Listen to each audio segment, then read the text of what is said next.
حاضرین، آج کا موضوع ہے کہ اسرائیل جو کہ ناقابل تسخیر تصور کیا جاتا تھا، اس کی بقا پہ، اس کے وجود پہ سوالیہ نشان اٹھ رہے ہیں۔ کیا اسرائیل قائم رہ سکتا ہے؟ خاص طور پہ 7 اکتوبر 2023 کے بعد کے حالات کے تناظر میں ہم اس بات کا تجزیہ کریں کہ اسرائیل کی جو سلامتی ہے، اسرائیل کا جو مستقبل ہے، اس پہ ایک بہت بڑا سوالیہ نشان ہو رہا ہے۔ تقریباً 3 مہینے ہو رہے ہیں اور اسرائیل جو ہے وہ اب تک حماس کو ختم نہیں کر سکا اکتوبر 7 کے بعد سے۔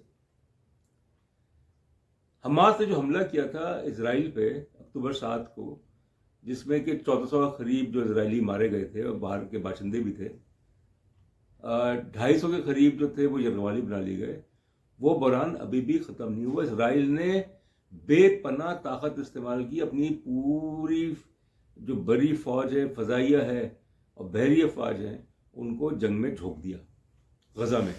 مگر نتیجہ کیا ہوا کہ ابھی تک اسرائیل جو ہے وہ یہ کہہ رہا ہے کہ اسے حماس کو ختم کرنا ہے، یرغمالیوں کو رہا کروانا ہے۔ میں اس میں 2 باتیں کہوں گا کہ جہاں تک اس عنوان کا تعلق ہے کہ کیا اسرائیل بحیثیت ایک ریاست قائم رہ سکتا ہے۔ پہلی بات تو یہ ہے کہ اسرائیل ایک مصنوعی ریاست ہے، آرٹیفیشل اسٹیٹ ہے، جو کہ سن 48 میں وجود میں آئی۔ 1947 کا UN پارٹیشن پلان، جس کے تحت فلسطین کے 2 ٹکڑے کر دیے گئے کہ ایک یہودی ریاست ہوگی، ایک عرب ریاست ہوگی۔ تو یہودی ریاست جو ہے وہ تو بن گئی، عرب یعنی فلسطینی ریاست جو ہے وہ نہیں بن سکی، اور پورا خطہ جو ہے وہ عدم استحکام کا شکار ہو گیا۔ جنگیں ہوئیں، 48 کی جنگ ہوئی، 67 کی جنگ ہوئی، 73 کی جنگ ہوئی، اور اس کے بعد پھر لبنان کے ساتھ اسرائیل کا تنازعہ، اسرائیل کا شام کے ساتھ تنازعہ۔ تو بات یہ ہے کہ اسرائیل جو ہے چونکہ ایک آرٹیفیشل اسٹیٹ ہے، دنیا بھر سے یہودیوں کو لا کے بسایا گیا فلسطین میں، اور یہ کہا گیا کہ یہ ایک ایسی ریاست جو کہ ہمیشہ قائم رہے گی۔ مگر اسرائیل اس کے باوجود بھی، طاقت کے بے پناہ استعمال کے باوجود بھی، لاکھوں فلسطینیوں کو بے دخل کرنے کے باوجود بھی، 20,000 کے قریب فلسطینی جو ہیں وہ شہید ہو چکے ہیں اکتوبر 7 کے بعد، جو اسرائیلی بربریت ہے۔ مگر اسرائیل کو کیا حاصل ہوا؟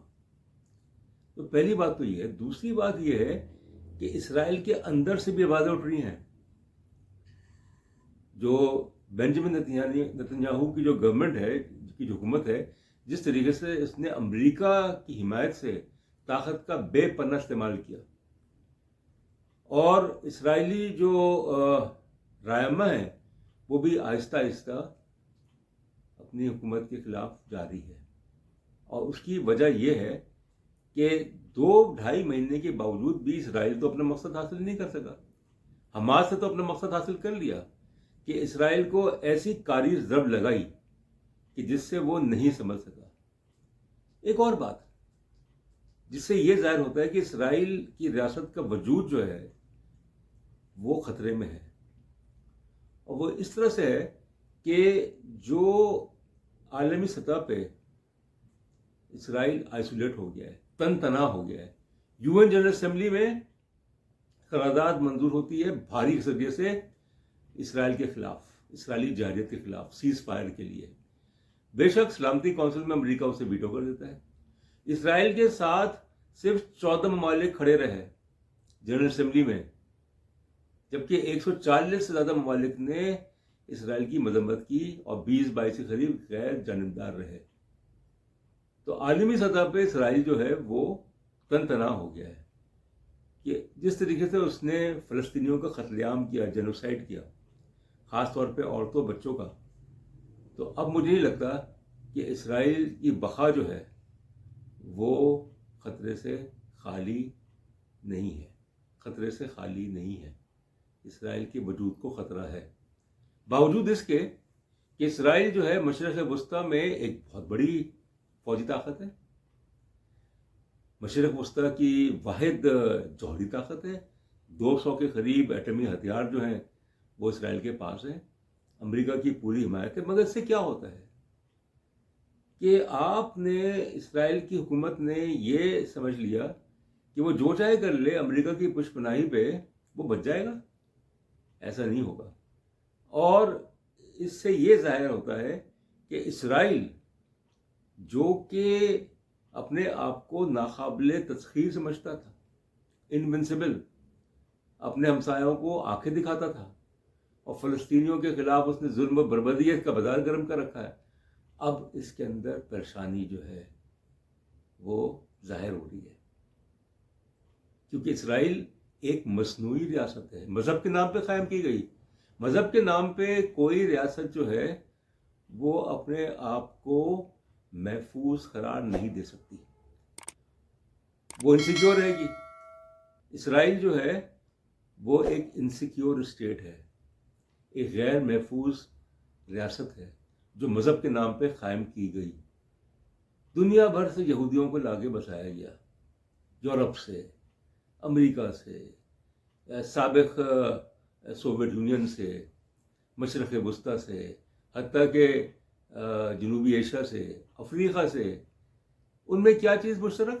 2 چیزیں، ایک تو مذہب، اور دوسرا جو ہے ان کی زبان ہیبرو جو لینگویج ہے. مگر نسلی طور پہ اور اس کے علاوہ جو ان کے تضادات، سماجی تضادات ہیں اسرائیل کی جو شہریوں میں، وہ بے پناہ. تو اس لیے وہ تضادات جو ہیں وہ کھل کے سامنے آ گئے ہیں کہ جو مختلف زبانیں بولنے والے، مختلف جو ثقافتیں اس میں رہنے والے، وہ ایک جگہ جمع ہوئے. اور یہ بھی ہوا ہے اکتوبر 7 کے بعد سے بے پناہ انخلا ہوا ہے اسرائیل سے. دوسری بات، ایک اور بات میں یہ کہنا چاہوں گا اپنے مفروضے کو بنیاد بنا کے، کہ اسرائیل جو ہے اس کا باقی رہنا ریاست کے طور پہ اس پہ سوالیہ نشان ہے کہ اسرائیل کی معیشت جو ہے وہ شدید دباؤ کا شکار ہے. پچھلے 2-2.5 مہینے میں اس کی 5% GDP کا نقصان ہوا ہے. سیاحت کی صنعت جس سے اسرائیل جو ہے وہ اربوں ڈالر کماتا ہے وہ بیٹھ گئی ہے. ہزاروں فلائٹس جو ہیں وہ کینسل ہوئی ہیں. تو اسرائیل کب تک آخر؟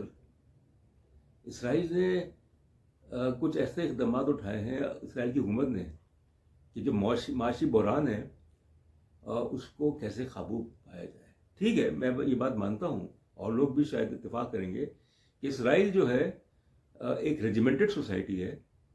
اسرائیل کے لوگوں میں ریزیلینس ہے، وہ لوگ مقابلہ کرنا جانتے ہیں. مگر آخر کب تک آپ مقابلہ کریں گے؟ اور مقابلہ جو ہے فلسطینیوں کے ساتھ نہیں ہوگا، مقابلہ جو ہے ان کا عرب ممالک کے بھی ساتھ بھی ہوگا. ٹھیک ہے، آج عرب ممالک جو ہے وہ اسرائیل کے خلاف جنگ کی حالت میں نہیں ہے سوائے شام کے اور لبنان کے. باقی اردن نے اور مصر نے تو صلح کر لی ہے. جو ابراہیم اکارڈ تھا اس کے تحت UAE اور بحرین نے اسرائیل کو تسلیم کر لیا، مراکش نے تسلیم کر لیا، سوڈان نے تسلیم کر لیا. مگر ایک طرف تو اسرائیل اکتوبر 7 سے پہلے کی صورتحال یہ تھی کہ اسرائیل جو ہے وہ عالمی سطح پہ ایک طاقت کے طور پہ مانا جاتا تھا. اسرائیل کی جو سفارتی جو حیثیت تھی وہ بالکل واضح تھی. دنیا کی جو اکثریتی جو ممالک ہیں، اقوام متحدہ کے جو اکثریتی ممبران ہیں، ان کے اسرائیل کے ساتھ تعلقات. تو پھر کیا ہوا کہ جنرل اسمبلی میں 193 میں سے 140 سے زیادہ ممالک اسرائیل کے خلاف. تو اس کا تو مطلب یہ ہے کہ اسرائیل کی سفارتکاری ناکام ہو گئی. اسرائیل کے جو اقدامات تھے اپنے آپ کو منوانے کے لیے وہ ناکام ہو گئے، خاص طور پہ عرب دنیا میں، مسلم دنیا میں.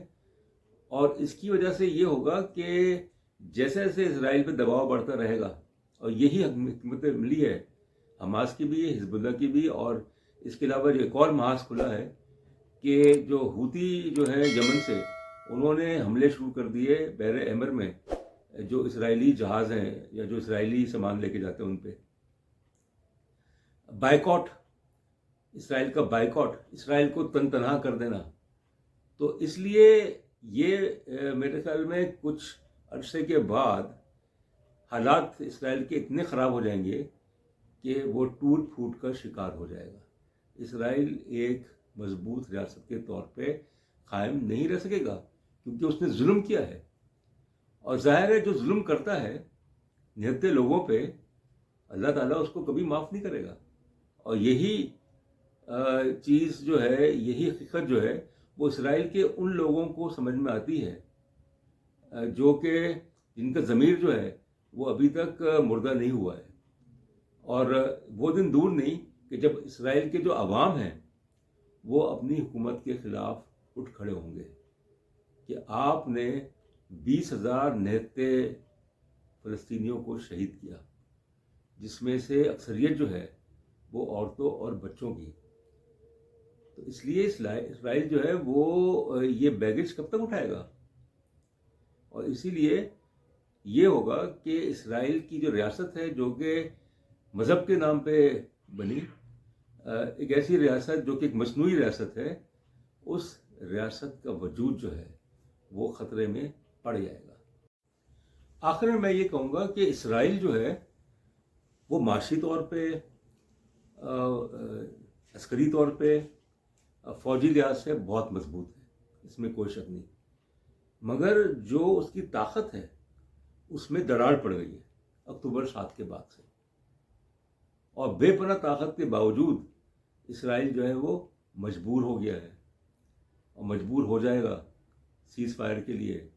اسرائیل مجبور ہو جائے گا ایک تصفیے کے لیے حماس کے ساتھ، جس کی وجہ سے جو اسرائیل کا جو پورا تصور تھا کہ ایک انونسیبل ریاست، ایک طاقتور ریاست، وہ یہ مفروضہ جو ہے وہ قائم نہیں رکھ سکے گی. بہت شکریہ.